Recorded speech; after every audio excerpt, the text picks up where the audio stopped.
Hello and welcome back to the Proactive Investors New York studio. I'm Christine Corrado. With me in studio today is Mike Wychocki from EagleRail Container Logistics.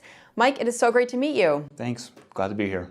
The company is based in Chicago. Tell me a bit more about the company.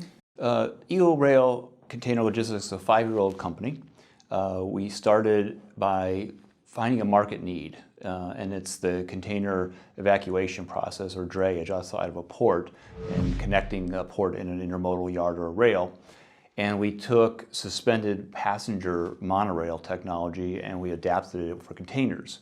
So our idea is to allow ports to grow without having to put more trucks on the road. We can increase a port's capacity by a faster evacuation method. Our business model, we'd like to say, is similar to an Amazon warehouse. What they can do with a 60-pound package, we do with a 60,000-pound package. We lift it up robotically, we shuttle it out on a rail, and we set it back down at a number of various locations, which would typically be a rail yard, an intermodal zone, or an economic zone, or something nearby the port, usually about 1 to 5 kilometers away. So the container industry is not currently using this kind of technology right now? They are not. They've automated ships. Ships are bigger, they're automated, the ports are automated, the rail segments are getting automated. The middle portion connecting them all is still done with manual drayage trucks, and it's becoming a bottleneck that has to be addressed. Well, you have 2 patents on the technology. What did they cover? We have the system patent, so it's called Suspended Container Overhead Conveyance and Routing, and we have that patent, and then we have the patent for the carrier itself. The carrier is like an upside-down truck, which locks onto the container and shuttles it out. So that's approved in the United States, and we're pending approval in China, South Africa, Brazil, India, and the EU. Well, obviously the container market is a huge one. I mean, the container industry kind of touches everything. I mean, just how large is this market? About $4 trillion of goods are moved in containers every year. Just the short-haul drayage segment itself is somewhere around $300 billion in transportation costs. So we're building a company we could address probably 30 to 40% of the problems in port congestion, so we're building a multi-billion-dollar company. Well, who would be some of your customers? Would they be these ports? The ports are actually the customer, that end user. People we partner with would be the port authorities and the local governments. So the port really manages the offloading of the ship. The rail companies manage the long-haul transportation within a country, and then in between there's a jurisdiction that typically a local government manages, and a port authority or a local government, and they are partners in this. So we're actually going to put our systems connecting the 2 elements on their property. Well, speaking of some of these customers, potential customers, I know just recently you had signed up the Bangladesh Chittagong Port Authority. Walk me through that agreement. Correct. Okay. So Bangladesh is our second contract MOU. We have one in Gujarat, India, and now we have our second one in Bangladesh.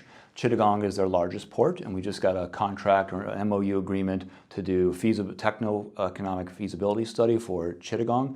It's a multi-node system. It's about 7 nodes, meaning we're connecting and delivering from 7 places to 7 places. Containers going in both directions. And it'll take us about 90 days to do a study. While we're doing that, we're finishing up some of the hardware and software technology, and we hope that we'll prove that the economics work, we'll prove that the technology works, and then we'll move into a pilot installation on their property. And this would, of course, if this proves to be successful, then you have, I know, about two other MOUs in the pipeline right now. I mean, how confident are you that these will also come to fruition? Very, very confident. The other 2 countries we're speaking to is Brazil, and we've been working with the Brazilian government and CADESP, their port authority, for 5 years.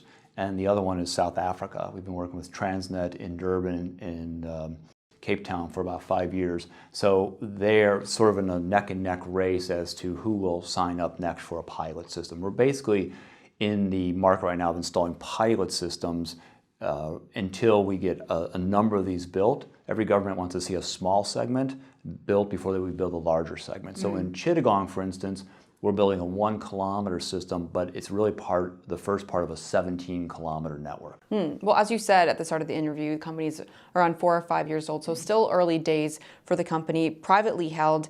I mean, how will you go about financing these projects? The projects we're funding in two ways. One, we're looking for development money for the holding company or the corporate money, but then the installations are private financing. So our business model is toll road. We're not selling equipment. The government doesn't have to pay anything. We come in with private equity backers and we set up a toll road system. We get a 20-year offtake agreement and we charge per box move for a long-term recurring revenue. Now the box fees we're charging will typically be the same or less than they're currently paying for a dray move. Now what they get for this is they get more data, because currently it's usually on a clipboard and a cell phone. We're going to have to be data connected, of course. They get a cleaner transportation because we're not doing diesel, it's all clean electric with solar panels on the top. And we're consolidating millions of moves into one system. So we're disrupting the business model, but in a positive way, because now the ports can have faster evacuation, so their port becomes, inventory turns faster.